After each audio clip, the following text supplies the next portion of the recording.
Wolfrider Productions and Realm present ElfQuest, Journey to Sorrow's End, directed by Freddie Greenhalgh, Episode 2.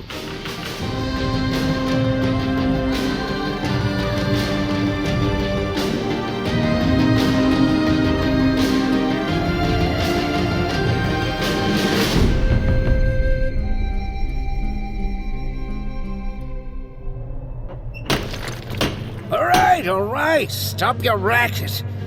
Miserable, noisy elves. Give a troll body half a chance, will you?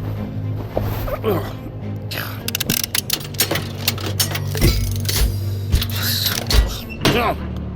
Stop your banging around! I'm coming out now! I will come to you. No time, doorkeeper. We're coming in! Get out! Halt! Under siege? Oh no! Get in! Ah! Get that ugly sword away from me! Everybody get in! Don't stand there gawking. Inside quickly. Come in. Come! You can't do this!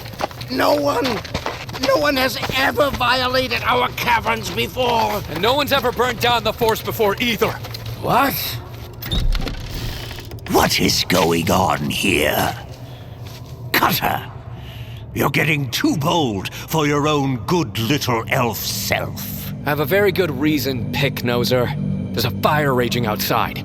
And what do trolls care about the outside? That's your business. Out. Get out. All of you. It is Rainsong who steps forward next, mother of two, and the sole Wolfrider female to abstain from the hunt, to focus solely on raising her cubs. Have you no heart, Troll? There are children and injured to care for. Picknose twists his nose, but Rainsong's words have cut through him. Ah, heart.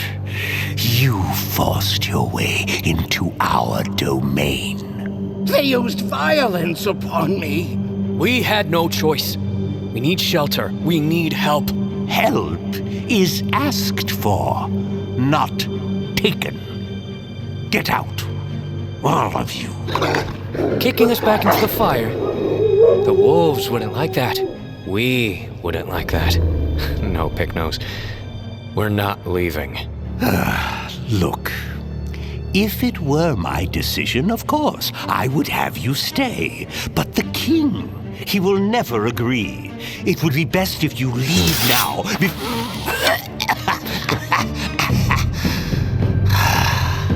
Lead on, friend Picknose. Perhaps old King Greymung will be only too glad to help us. Have it your way, elf. This transgression will be paid back in full. Mark my words. Doorkeeper, secure that door. The tunnels are filling with that vile smoke. Dreadful. Just dreadful smoke. Our Holt. Save for the stories told to them by their previous chief, Bearclaw, the Wolfriders know very little of the underground kingdom of the trolls. Fear, doubt, and apprehension all flood through the elves' minds as they march through the tight tunnels, lit dimly by phosphorescent lichen. My chief father Bearclaw never described all this in his troll tales. Bearclaw, that braggart. Sure, we tolerated him, but we never gave him free run of our tunnels. And curse him for being the snooping ferret he was. May you all end up as he did. Mind your manners, Picky, or my wolf friends will feast on your bones. Father, look. Pretty sparkles. New Star, stay close to me. Look, Father, can I have this one? Sweet cub, it is pretty, but you should leave the jewel where we found it. But, Father... I know, little one, but it belongs to the mountain. I bring rocks home from the stream. They belong to the stream, don't they? They do, but we are keepers of the stream. It gives to us, and we give back to it. That jewel belongs to the mountain, The trolls are the keeper of the mountain and all the caverns. We trade with the trolls. We barter, but we never steal. For that, they respect us, even if they don't like us. Shh, there, my cuddling. Woodlock, we must catch up with the others. We don't want to get lost here. Aye, Rainsong, don't worry. Now, little one, put the jewel back. All right, Father. Coerced into leading the Wolfriders to their king, Picknose and his fellow guardsmen continue in fuming silence. Despite the great temptation to send the elves into a collapsing pit or any number of other traps, they arrive at a jewel-studded pyramid structure near the inner sanctum. All these ladders and places to run up and down. It's like an anthill. Sure, an anthill. An anthill covered in gold and jewels. Huh. A cool drink of water is worth more now than all of this shiny stuff. Where are the hammer sounds? It's too quiet. I see movements in the shadows, and I feel their eyes on us. Best we not let them see we're afraid, Scouter. Afraid? Who's afraid? I'm just concerned. Very different things do shine. You can take that stabber away from my neck now, elf. Not until I'm sure there's no trap. Oh, it's well past the time when we could have stopped you. No, you're in now, and dealing with you is strictly up to him. Him, Greymung, King of the Trolls, a creature of such excess even his own people recoil. He lounges on his grand throne, stylized in the shape of outspread bat wings and encrusted with so many jewels the king has lost his ability to appreciate them. What is this? Picknose? King Greymung, sire, they forced their way in. You miserable worm! This is how you defend your king, by allowing Wolfriders to invade my domain. Unthinkable! Relax, Great Troll. Our visit won't be over long. The humans have burned us from our Holt. We only came here to escape the flames. Bat dung! We know your thieving ways, Elf. You and your wolf pack mean to rob us blind and wet your blades on our gizzards in the process. You judge us by your own greedy example, Greymung. Or that of your fathers. What's that? Oh, go on. What would you have us do? We have nothing. But you have more food and wealth than you know what to do with. That gives you no right to break in here and take what you want. We're not. We didn't. Mushroom? Don't mind if I do. Hey. Be that as it may, Greymung. You owe us. Nonsense. Yes. Your people are afraid to venture from the tunnels. What would you have done for meat all this time if we never shared our catches with you? We paid you a fair price. And when did we ever cheat you in a trade? We barter only our finest pelts and leathers for the metals you forge. And when one of yours has fallen sick, haven't we, for kindness' sake, fetched you herbs and medicines, asking for nothing in return? You do these things because you fear losing out on the weapons only we know how to forge. Those fine weapons and shiny trinkets you fools fancy. Shall we fall over ourselves to thank you for selling us what you hunt? Bah! Any fool can learn to hunt. You need us more than we need you. Huh. Is that so? All right, then. We'll see how you mighty hunters fare when the season of white cold comes and your storeholes remain barren. Picknose. Well. Did you see that? I didn't know trolls' tongues were so long. Or so green. Picky, is that moss growing in your mouth? Couldn't be. Moss only grows where it's quiet and still. Cutter, I've been down to see the forges. Bear Claw's old tales about what he found down here were true. Except everything's bigger than he said. It's wonderful. Come see for yourself. Eh? The chuckling elves fall silent, concerned about Skywise, suddenly stuck to a small boulder. What seemed like a plain, inelegant footstool is revealed to have more power than anyone suspected. My arm! Help me! My arm's stuck to the stone! Not your arm, your bracelet. Now quit playing. What? It's got a hold of my sword as well! What is this thing? Give me back New Moon. Get away from that. Oh, this stone. It is such great power. It is sacred. There is not another like it. Skywise, unstick yourself from that stone. It's plain we're not welcome here. Huh? Take your bony elf fingers off our treasure! You thieving, pointy-eared outsider! I'm trying, but its pull is strong. Come on. A magic rock won't help us find a new place to live. Skywise! I said get away from that!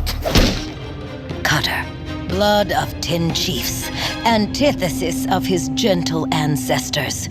He is savage, hot-tempered, a product of generations of fierce struggle for survival. Greymung! You buck-eating son of a human! Cutter advances, New Moon's deadly edge glittering in the lambent light of the throne room.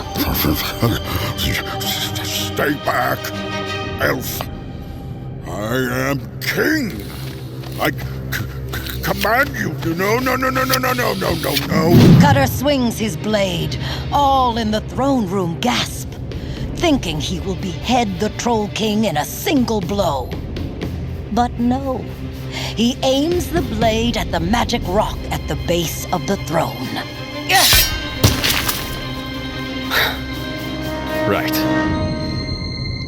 Here, Skywise. Greymung gives you this as his apology. The insolence. You are speaking to a king. A king? You call yourself a king? You're an overfed fool and your subjects know it. Where are they now? Hiding in their holes?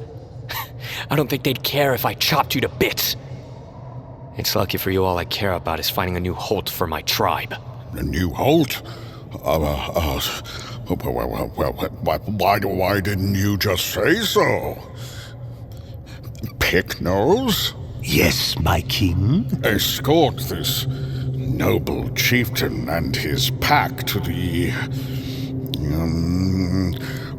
tunnel of golden light. Golden light? But that would... Leads to a beautiful land of bright promise. Doesn't it, Picknose? Mm-hmm. Of course, sire. That sounds perfect. We should make that journey. Oh, you will love it there. You need fear nothing, dear elves.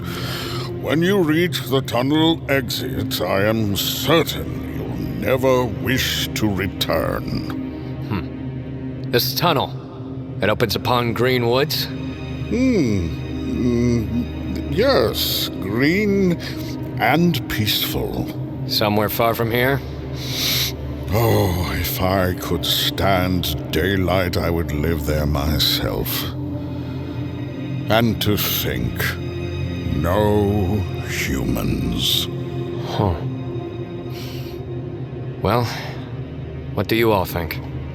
Oh, Cutter, it all sounds so wonderful. Shall we trust the trolls? If they really want to be rid of us, telling the truth is to their benefit. Let's try it. Careful.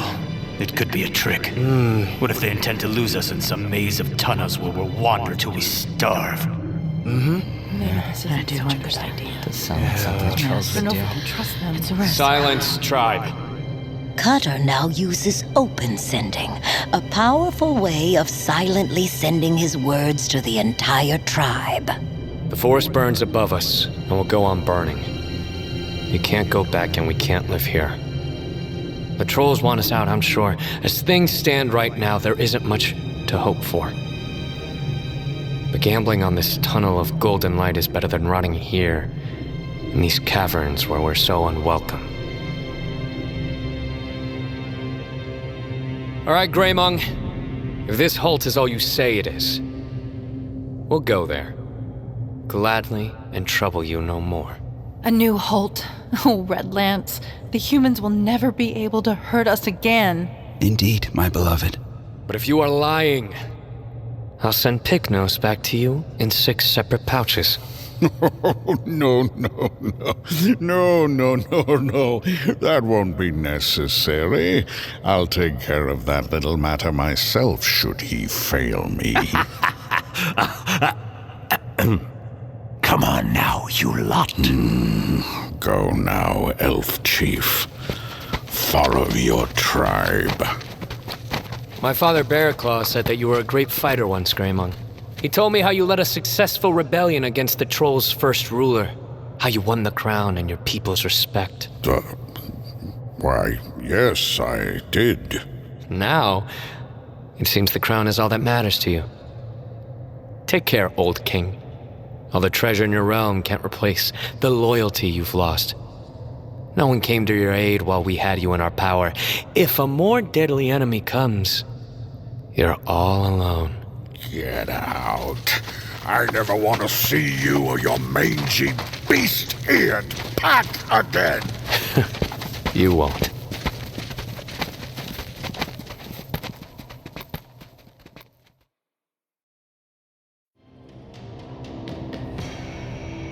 The tunnel of golden light is longer, narrower, and much darker than its name suggested. Yet, there is optimism among the Wolfriders. The tunnel takes a comfortably level and uncurving path, reassuring the elves that they're making straightforward progress on their journey to the new Holt. Ouch! Skywise!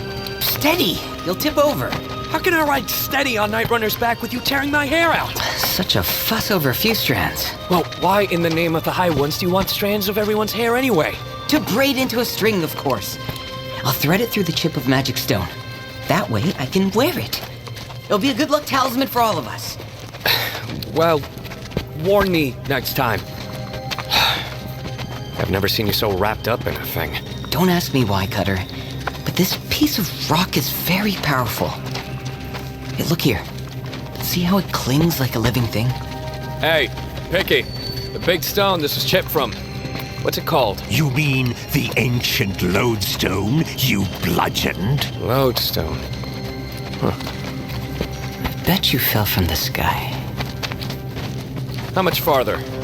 Not long. You've almost reached your journey's end.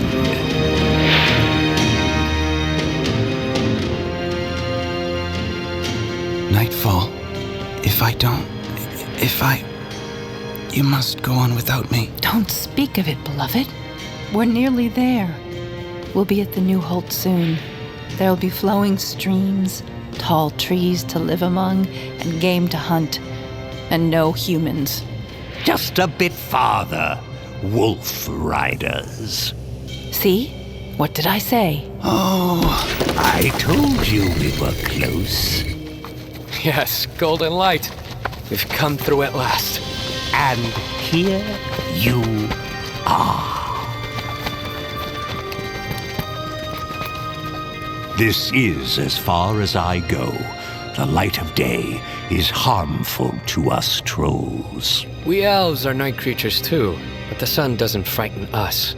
How extremely fortunate for you. Cutter! Come on! Come see the new land with us! On my way. Just a moment.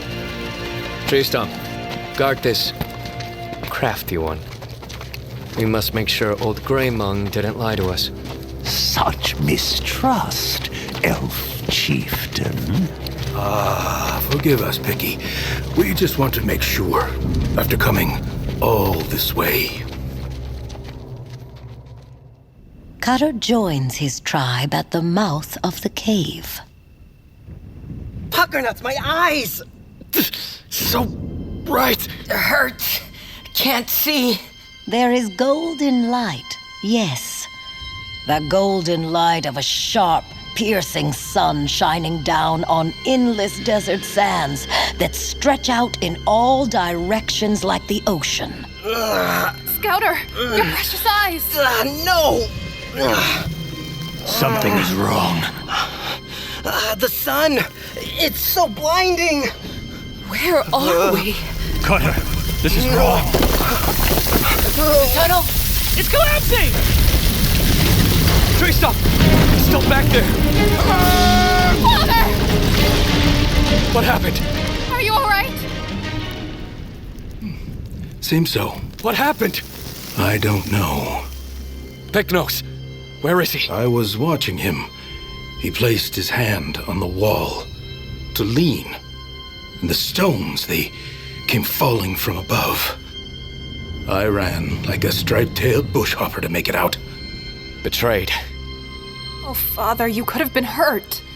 Or worse. It'll take more than a trickster troll to bring me to my end, pretty cub. I knew it. Those lying trolls had a plan from the start. Strongbow is right. Those poking trolls can't be trusted. But why? It makes no sense at all. We were leaving peacefully. Picknose knew he could trigger a cave-in at any moment he chose. What is this strange ground? Lifeless and grainy? And it stretches on till forever. This just doesn't make sense. Why do this to us? Revenge. For the Troll King's injured pride. That's all the reason he'd need. We should go back and kill him. No way. We couldn't ever move these rocks. You're right. The cave entrance is sealed. We can't go back. And so? What now, Cutter? What now? The question stings Cutter's lips as he turns to face the endless ocean of burning sand. What now? The forest dwellers ask as they wince in pain from the glaring sun. For their chief Cutter, facing the most harrowing challenge of his young life, there is but one answer to give. Silence.